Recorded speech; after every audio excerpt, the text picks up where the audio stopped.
भारत के संविधान की विशेषताएं। सबसे पहले हम चर्चा करते हैं संविधान क्या है। संविधान सरकार को लिखित प्रलेख उपलब्ध करवाने वाला साधन है। क्या है संविधान? सरकार को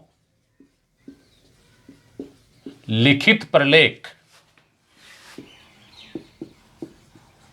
उपलब्ध करवाता है। इसका मतलब यह हुआ कि सरकार एक मूर्त संस्था है और संविधान अमूर्त संस्था है। इस अमूर्त संस्था को मूर्त रूप प्रदान यानी चलायमान बनाने का जो कार्य करता है वो सरकार करता है। और ये जो सरकार है ये बिना संविधान के कुछ नहीं कर सकती, क्योंकि जो भी नीति नियम कायदे कानून जो बनाने हैं, सरकार को जो भी कानून बनाने हैं वो सब संविधान की रूपरेखा के अनुसार तैयार करते हैं। भारतीय संविधान के बारे में डॉक्टर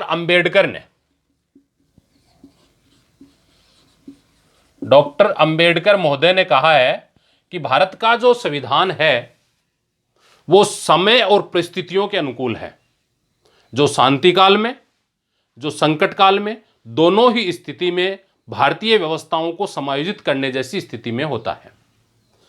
भारतीय संविधान की विशेषताओं पर यदि हम चर्चा करें तो पहली विशेषता इसकी है लिखित एवं निर्मित संविधान। लिखित एवं निर्मित संविधान। भारतीय संविधान को संविधान सभा द्वारा 2 वर्ष 11 माह और 18 दिन के समय में तैयार किया गया। निर्मित का मतलब होता है इसका निर्माण किया गया। लिखित का मतलब जितने भी लेख हैं वो सब लिखे हुए हैं। इसको बनाने में 63,96,729 रुपए या कई किताबों में आपको मिलता है लगभग 64 लाख का खर्चा आया था। विश्व के बहुत सारे देश ऐसे हैं जहां का संविधान अलिखित है, जैसे ब्रिटेन का जो संविधान है वो अलिखित है। उसका कहीं भी लिखित प्रलेख नहीं है, अभिसम्यों पर आधारित संविधान है। परंपराएं जैसे ही चेंज होती हैं संविधान में परिवर्तन हो जाता है, संविधान में संशोधन हो जाता है, जबकि भारतीय संविधान एक विशिष्ट प्रक्रिया द्वारा संशोधित होता है, क्योंकि यह हमारी संविधान निर्मात्री सभा द्वारा, जिसमें मूल जो हुई थी पहली बैठक 9 दिसंबर 1946 को, इसमें 389 सदस्य निर्वाचित हुए थे, जिनमें से 293 सदस्य ब्रिटिश प्रांतों से लिए गए,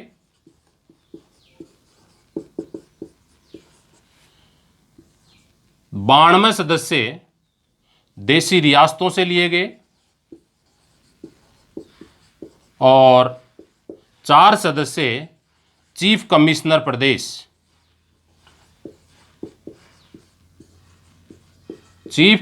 प्रदेशों से लिए गए। अर्थात जब हम अंग्रेजों के अधीन थे तो हमारे यहां 3 प्रकार के प्रांत हुआ करते थे। पहले वो प्रांत जो ब्रिटिश सरकार के अधीन थे, दूसरे राजाओं के अधीन थे, और तीसरे आज के टाइम के जो केंद्र शासित प्रदेश हैं, वो केंद्र शासित प्रदेशों को उस दौरान चीफ कमिश्नर प्रदेश कहते थे। राजस्थान में भी एक चीफ कमिश्नर प्रदेश था, अजमेर मेरवाड़ा प्रदेश। दूसरी विशेषता पर चर्चा करते हैं संपूर्ण प्रभुत्व संपन्न लोकतंत्रात्मक गणराज्य।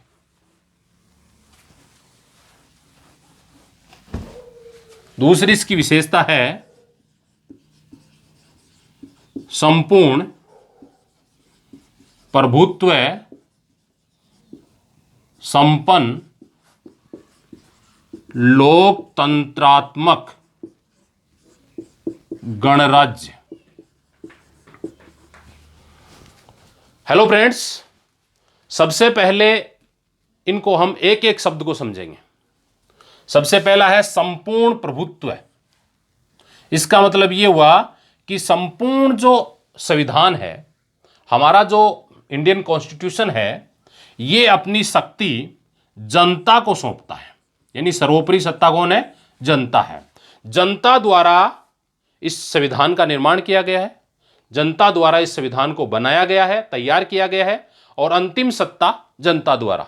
आपने पढ़ा होगा संविधान की प्रस्तावना में, संविधान की प्रस्तावना में लिखा हुआ है हम भारत के लोग, हम भारत के लोग। इसका तात्पर्य हुआ कि संपूर्ण भारतीय। संविधान सभा सर्वोपरि नहीं है, संविधान सभा से भी ऊपर कौन है? संपूर्ण जनता। मतलब इसका संपूर्ण प्रभुत्व संपन्न का मतलब यह हुआ कि संविधान पर सर्वोच्च जो अधिकार है वो भारत की संपूर्ण जनता का है, और वो अपने चुने हुए प्रतिनिधियों के माध्यम से शासन प्रबंध करवाती है। क्लियर? आगे बात करते हैं लोकतंत्रात्मक और गणराज्य। ये जो लोकतंत्रात्मक है, इसका मतलब है जनता के चुने हुए प्रतिनिधियों द्वारा शासन प्रबंध करना। जैसे हमारे यहां 543 लोकसभा के चुने जाते हैं, 250 राज्यसभा के सदस्य चुने जाते हैं, और ये सब मिलकर हमारे संसद का निर्माण करते हैं, शासन व्यवस्थाओं को संचालित करते हैं, हमारे लिए समस्त प्रकार के कानून निर्माण करते हैं। ये जो सत्ता है, ये कौन सौंपता है? इसको जनता सौंपती है। लोकतंत्रात्मक मतलब लोगों का शासन, जनता का शासन। डॉक्टर इब्राहिम लिंकन ने कहा है जनता का, जनता के लिए, जनता के द्वारा जो शासन प्रबंध होता है उसे हम लोकतंत्रात्मक कहते हैं। गणराज्य, गणराज्य से तात्पर्य यह है कि जहां का राष्ट्राध्यक्ष मतलब सर्वोच्च पद, राष्ट्राध्यक्ष जनता द्वारा निश्चित समय के लिए, निश्चित समय कहीं 5 वर्ष हो सकता है, कहीं 4 वर्ष हो सकता है, निश्चित समय के लिए चुना जाता हो, ऐसी शासन व्यवस्था को गणतंत्रात्मक शासन व्यवस्था या गणराज्य कहते हैं। देखो पूरे का एक साथ अर्थ देखते हैं हम। संपूर्ण प्रभुत्व संपन्न का मतलब हुआ संपूर्ण अधिकार, संपूर्ण जो सत्ता है वो जनता के हाथ में है, वो अपने चुने हुए प्रतिनिधियों के माध्यम से शासन प्रबंध करवाती है, और यहां का राष्ट्राध्यक्ष यानी राष्ट्रपति जनता द्वारा निश्चित समय, और 5 वर्ष होता है, निश्चित समय के लिए चुना जाता है। यह है भारतीय संविधान, संपूर्ण प्रभुत्व संपन्न लोकतंत्रात्मक गणराज्य। अगले इसकी विशेषता है प्रस्तावना।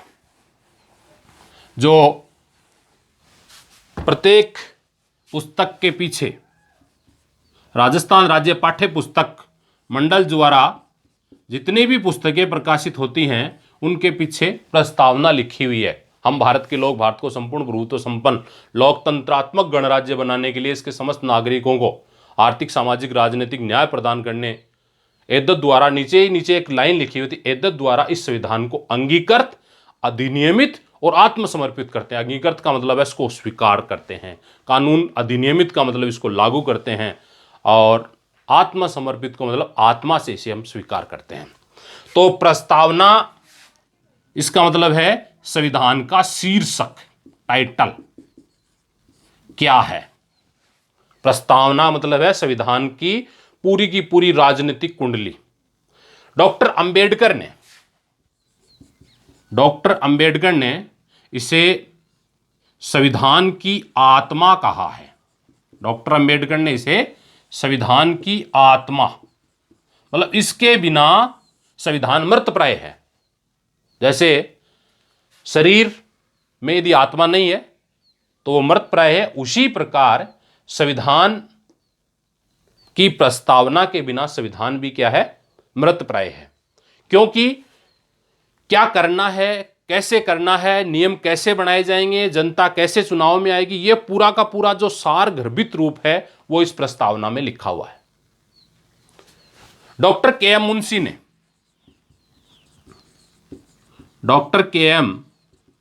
मुंशी ने इसे राजनीतिक कुंडली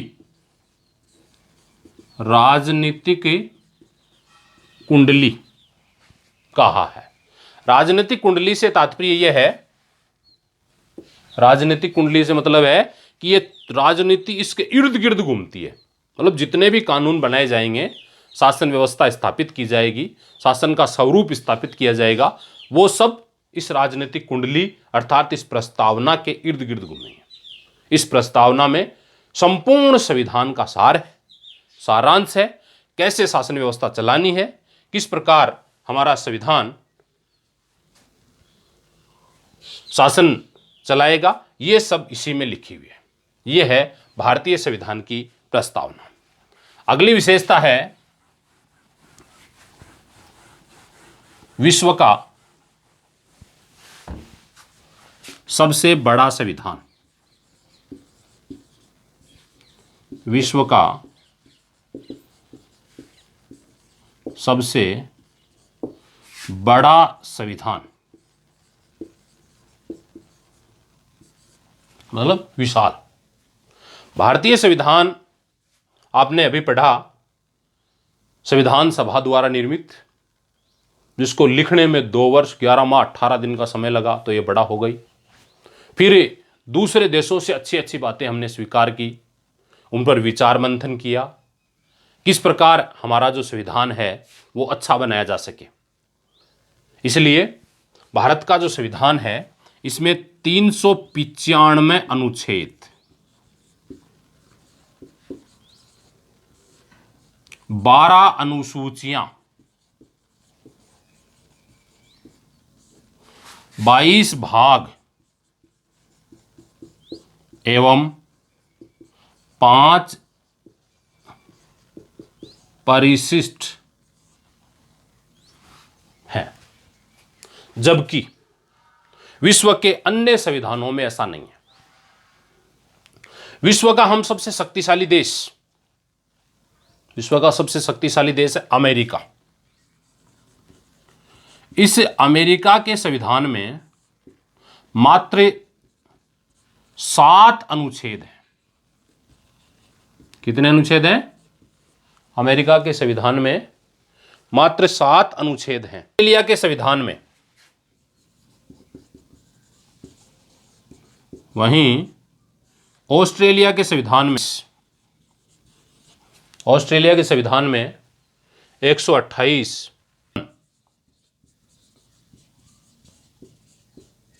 दक्षिण अफ्रीका के संविधान में 153, के संविधान में 147 अनुच्छेद है। अब देखो, सबसे पहले हम शक्तिशाली राष्ट्र की बात करते हैं। संघीय ढांचा जो विश्व को उपलब्ध करवाया, संघात्मक शासन व्यवस्था को किस प्रकार संचालित करने, ये बात बताई। इसमें मात्र कितने अनुच्छेद हैं? 7। ऑस्ट्रेलिया 128, दक्षिण अफ्रीका के संविधान में 153 और कनाडा के संविधान में 147 अनुच्छेद हैं। जबकि भारत के संविधान में 395 अनुच्छेद, 12 अनुसूचियां, ये मूल संविधान में 8 थी, बाद में इनको बढ़ाया गया है, 22 भाग और 5 परिशिष्ट हैं।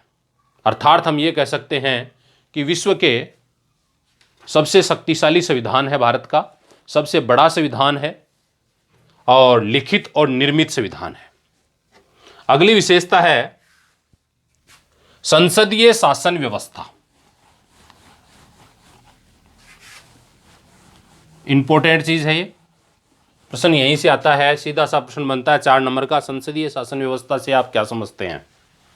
2 नंबर का छोटा प्रश्न भी आ सकता है, 4 नंबर का भी आ सकता है। संसदीय शासन व्यवस्था, संसदीय शासन व्यवस्था।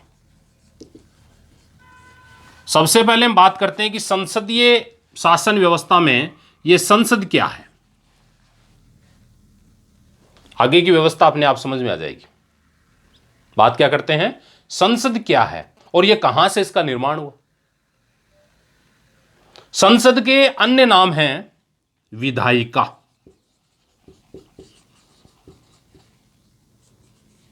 व्यवस्थापिका।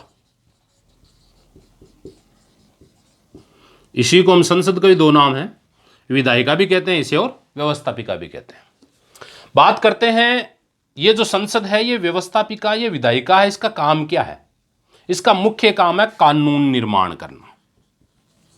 इसका काम क्या है? कानूनों का निर्माण करना, मतलब बनाना। कानून निर्माण करने का मतलब है बनाने का काम करती है। बनाने का काम करती है, इसका मतलब संसदीय शासन व्यवस्था कानून बनाने का काम करेगी।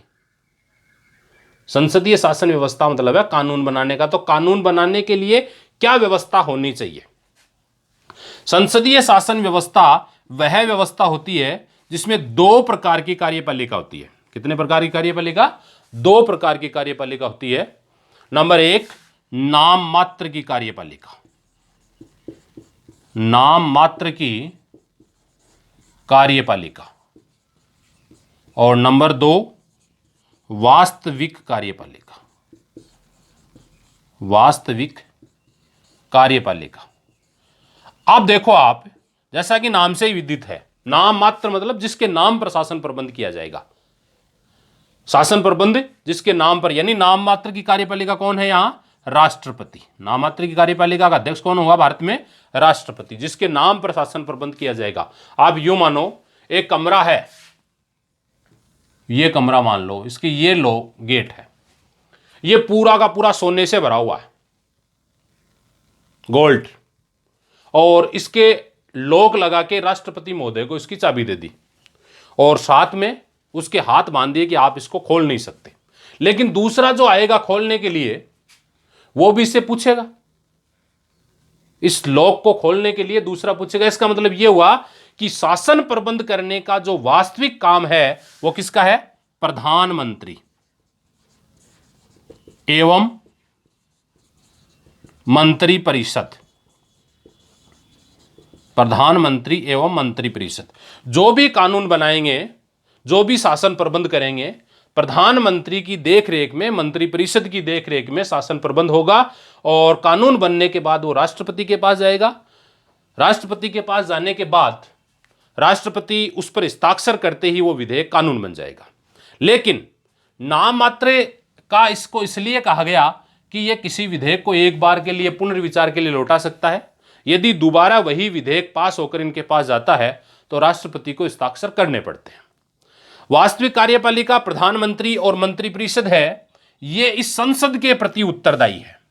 किसके प्रति उत्तरदायी है? संसद के प्रति उत्तरदायी है। अर्थात यदि इनके द्वारा कोई कानून लाया गया, जिसको हम कह सकते हैं सरकारी विधेयक, यदि सरकारी विधेयक का मतलब यह हुआ किसी मंत्री द्वारा सदन में कोई विधेयक लाया गया और वह विधेयक यदि पारित नहीं होता है तो उसको हम कहते हैं अविश्वास प्रस्ताव।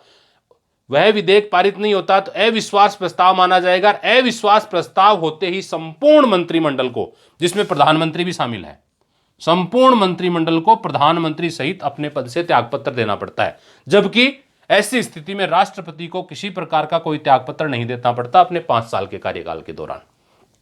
इस प्रकार हम यह कह सकते हैं कि वास्तव में जो शासन प्रबंध करने का काम तो प्रधानमंत्री का है, लेकिन प्रधानमंत्री किसकी सिफारिश मानने को बाध्य है? संसद की। संसद की सिफारिश मानने के लिए बाध्य है, या यूं कहें कि संसद के स्वरूप को स्वीकार करने के लिए बाध्य है, शासन की व्यवस्थाओं को संचालित करने के लिए यह बाध्य है। अगली विशेषता है मौलिक अधिकार एवं मूल कर्तव्य। हां भाई, मौलिक अधिकार या यूं कहें मूल अधिकार भारतीय संविधान के भाग 3, कौन से भाग में? भाग 3 अनुच्छेद, बात करते हैं 12 से 30 एवं 31 से 35 में किसका उल्लेख है? मूल अधिकारों का उल्लेख है। इसमें से एक मूल अधिकार शेष रह गया, अनुच्छेद 31, जिसकी अभी चर्चा करेंगे हम। अनुच्छेद 31 नहीं है, बाकी 12 से 35 तक लगातार मूल अधिकारों का उल्लेख है। भारतीय संविधान के भाग 3 में 12 से लेकर 35 तक यूं कहें या 31 को हटा दें तो मूल अधिकार हैं। मूल अधिकार हमारे यहां 6 मूल अधिकार है वर्तमान में। कितने मूल अधिकार हैं? 6 मूल अधिकार हैं। मूल संविधान में ये 7 थे, मूल संविधान में 7 प्रकार के मूल अधिकार थे, लेकिन 44वां संविधान संशोधन 1978-79 में संपत्ति के अधिकार को हटाकर कानूनी अधिकार बना दिया। मूल अधिकार को हटाया, कहां से हटाया? 31 से। मूल अधिकार को 31 से हटाया और 300 कै में इसे शामिल कर दिया, और 300 कै में शामिल करके कानूनी अधिकार बना दिया। अब प्रश्न यह उठता है कि इस संपत्ति के अधिकार को मूल अधिकार से क्यों हटाया और इसे कानूनी अधिकार बनाने की जरूरत क्यों पड़ी? तो देखो दोस्तों, एक बार जब हमारे देसी रियासतें थी, जब सरकार भारत आजाद हुआ उस समय देसी रियासतें थी 545। कई किताबों में आपको 542 भी मिलेंगी, दोनों ही सही हैं। देसी रियासतें कितनी थी? 545। इन 545 रियासतों को भारत में मिलाना जरूरी था, क्योंकि भारतीय जो अंग्रेज थे, अंग्रेजों ने यह कहा था कि ब्रिटिश भूभाग को 2 भागों में बराबर विभाजित किया जाएगा। जो क्षेत्र बहुसंख्यक मुस्लिम है उसे पाकिस्तान बनाया जाएगा, और शेष जो भूभाग है वो भारत कहलाएगा। अब समस्या ये आ गई कि एक भारत के उत्तर में था और दूसरा एक भारत के पूर्व में था, एक भारत के पश्चिम में था। इसलिए दोनों को, एक को पूर्वी पाकिस्तान बना दिया गया, एक को पश्चिमी पाकिस्तान बना दिया गया। देसी रियासतों के राजाओं को यह छूट दी गई कि आप चाहे तो भारत में शामिल हो सकते हो, चाहे पाकिस्तान में शामिल हो सकते हो, या अपना अलग देश बना सकते हो, आप स्वतंत्र हो। इसलिए इन्होंने क्या किया कि राजाओं को अपनी ओर मिलाने के लिए, इंस्ट्रूमेंट ऑफ एक्शन पर हस्ताक्षर करवाने के लिए इन्होंने किया, इंस्ट्रूमेंट ऑफ एक्शन पर स्थापित करने के लिए इन्होंने प्रिवी पर्स, राजाओं को दिया जाने वाला विशेषाधिकार था। राजाओं को एक विशेष प्रकार का अधिकार दिया गया जिसे हम कहते हैं प्रिवी पर्स। यह प्रिवी पर्स क्या था? राजाओं को अपनी रियासत के हिसाब से निश्चित मात्रा में पेंशन दी जाएगी। अब सरकार के पास पैसे देने के लिए नहीं थे, ये जो संपत्ति का अधिकार मूल अधिकार था, इसलिए हनन नहीं कर सकती थी। इसलिए सरकार ने क्या किया, इस प्रिवी पर्स को समाप्त करने से पूर्व संपत्ति के अधिकार को 31 से हटाकर 300 कै में जोड़कर कानूनी अधिकार बना दिया गया। वर्तमान में हमारे यहां 6 प्रकार के मूल अधिकार हैं: समानता का अधिकार, स्वतंत्रता का अधिकार, शोषण के विरुद्ध अधिकार, धार्मिक स्वतंत्रता का अधिकार, शिक्षा और संस्कृति का अधिकार, और संवैधानिक उपचारों का अधिकार। इसके बाद में इसी भाग के भाग 4 कै में मूल कर्तव्यों का उल्लेख है। 36 से 51, अनुच्छेद 36 से 51 तक नीति निर्देशक तत्व लिखे हुए हैं भाग 4 में ही। लेकिन ये जो मूल कर्तव्य हैं ये बाद में इंक्लूड किए गए थे, बाद में जोड़े गए थे, इसलिए इनको भाग 4 कै में जोड़ा गया। ये मूल जब जोड़े गए 1976 में, उस टाइम 10 प्रकार के मूल कर्तव्य थे। फिर इसमें एक और मूल कर्तव्य सबसे इंपॉर्टेंट है, ये 10 कभी नहीं पूछे जाते हैं, सबसे इंपॉर्टेंट है वो पूछा जाता है कि 11वां मूल कर्तव्य भारतीय संविधान में कब जोड़ा गया। तो यह प्रश्न आता है 86वां संविधान संशोधन 2002। 86वां संविधान संशोधन 2002 में 11वां मूल कर्तव्य जोड़ा गया, जो है 6 से 14 वर्ष के बच्चों को, 14 वर्ष के बच्चों को निःशुल्क एवं अनिवार्य शिक्षा का अधिकार। निःशुल्क एवं अनिवार्य शिक्षा का अधिकार। ये आज हमने 6 प्रकार की विशेषताएं पढ़ी हैं, बाकी अगले भाग में पढ़ेंगे।